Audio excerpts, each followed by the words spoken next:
The current population of planet Earth is approximately 8 billion people. The total number of human beings who have ever lived, counting every person born in every prior generation back to the species divergence approximately 300,000 years ago, is approximately 117 billion, according to the Population Reference Bureau's most recently published estimate. The canonical population of Coruscant is approximately 1 trillion.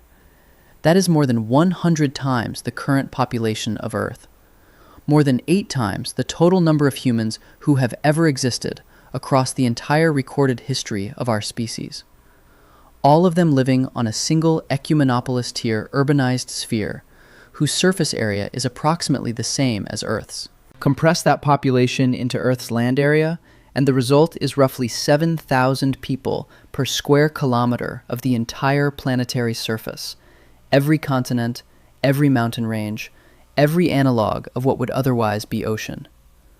For reference, the most densely populated city on Earth, Manila, according to the 2020 Philippine Statistics Authority census, has a density of 73,920 people per square kilometer.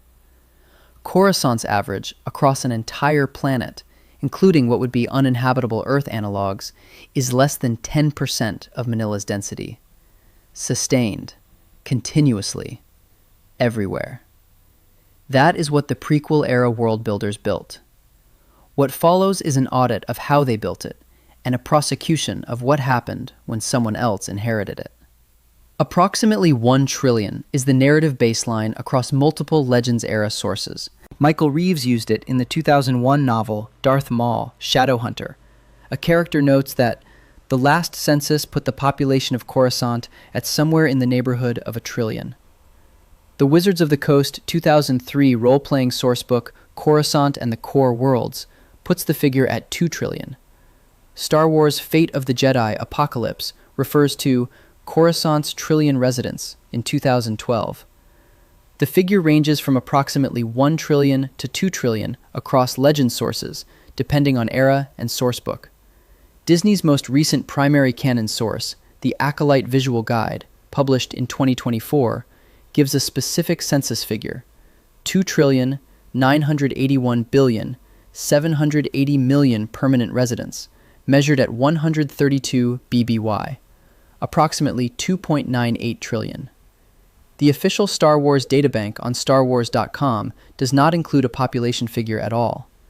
The Acolyte Visual Guide does, just the number, no accompanying explanation of how the planet feeds, waters, or oxygenates anyone living there. Disney didn't retain the trillion-scale figure.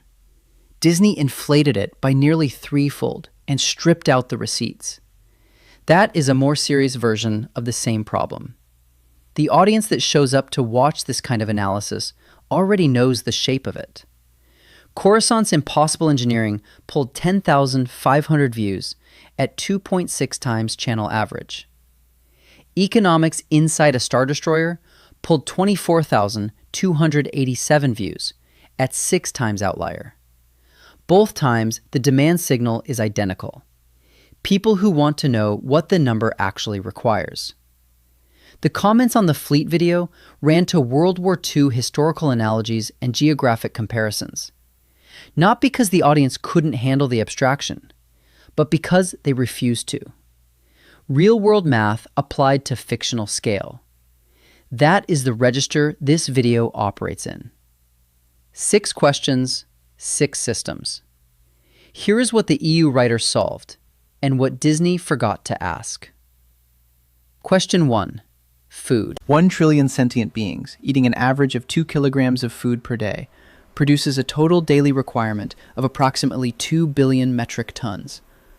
Earth's annual global food production across all categories runs roughly 9 to 10 billion metric tons. Coruscant needs Earth's entire annual food output roughly every 5 days.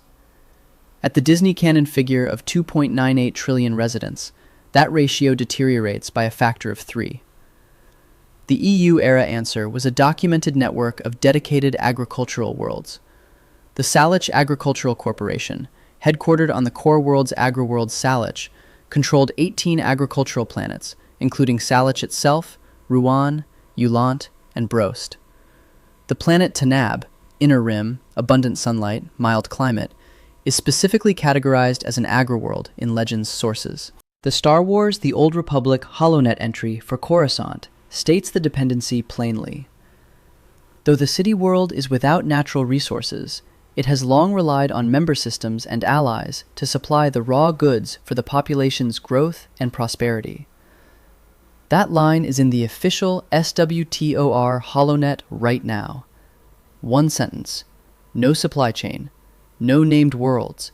No routing infrastructure. No Disney-era film, television episode, novel, or reference book depicts Coruscant's agricultural supply chain in operational terms. Question 2. Water.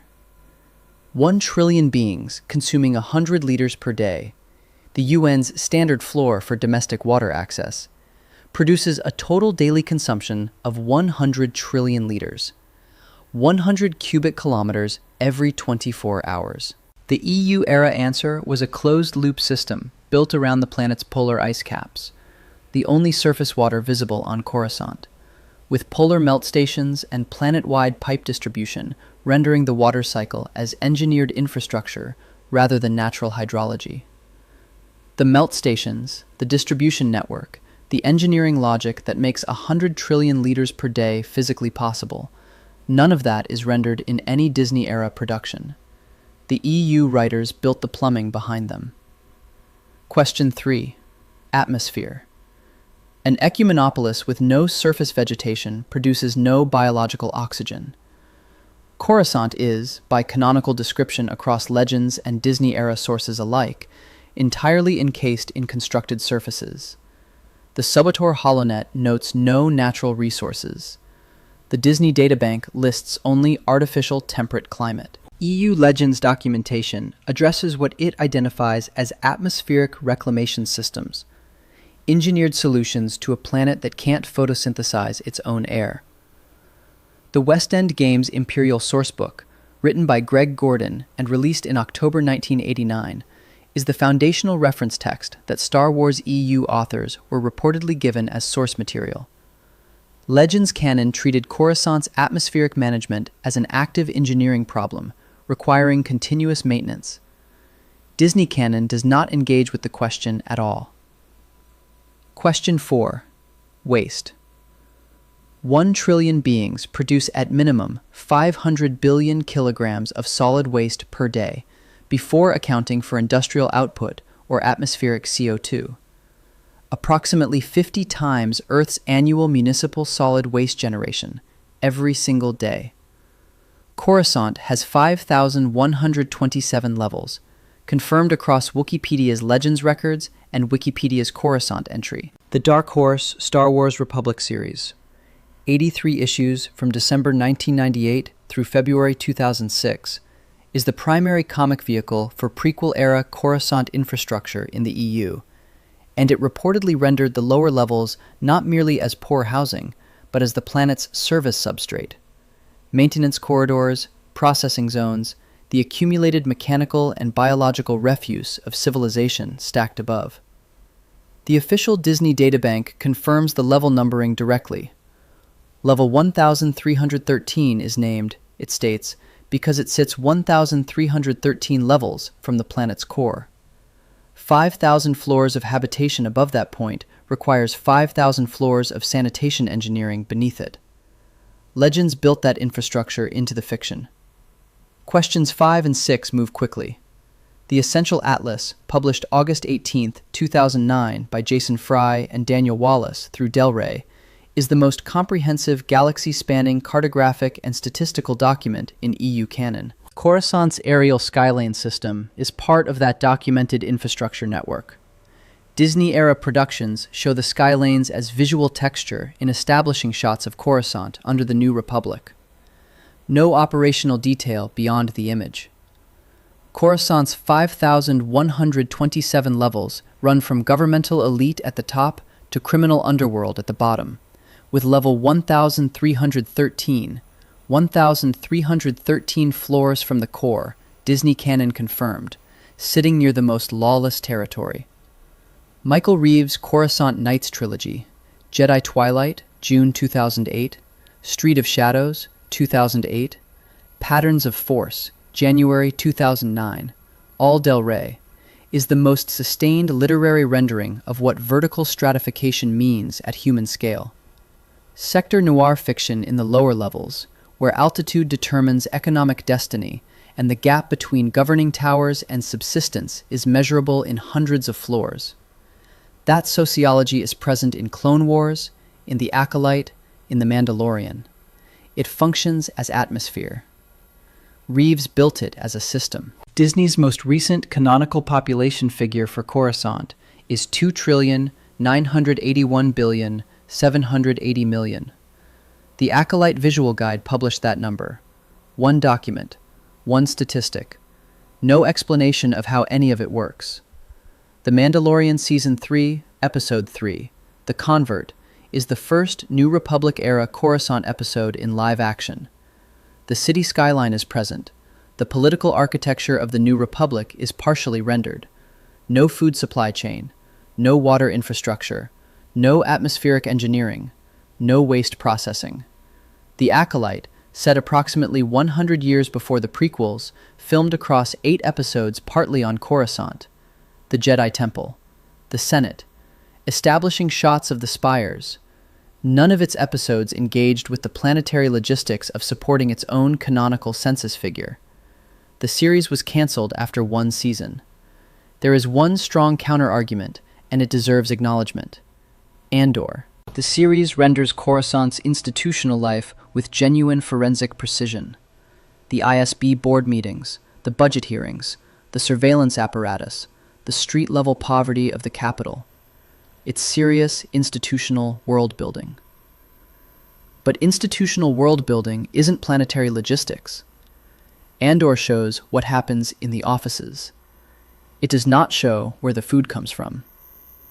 The shape of Disney's failure isn't that they ignored Coruscant.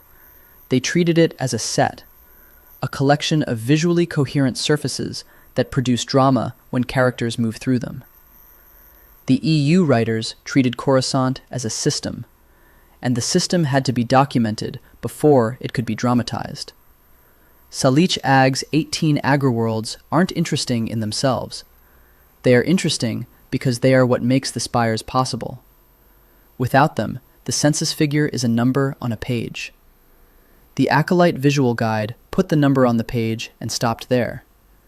Pan down from the ecumenopolis surface, through the sky lanes, past the senatorial towers, through the transition levels where infrastructure takes over from skyline, down through 5,127 floors of civilization, each one a different economic register, each one dependent on systems that someone was willing to spend the unglamorous hours documenting. Where the food comes from, where the water goes, what holds the air in. Coruscant. Population, 1 trillion. The math worked once. Then the people who knew the math left the building. Disney kept the city. They lost the planet. Subscribe if you want more analysis like this.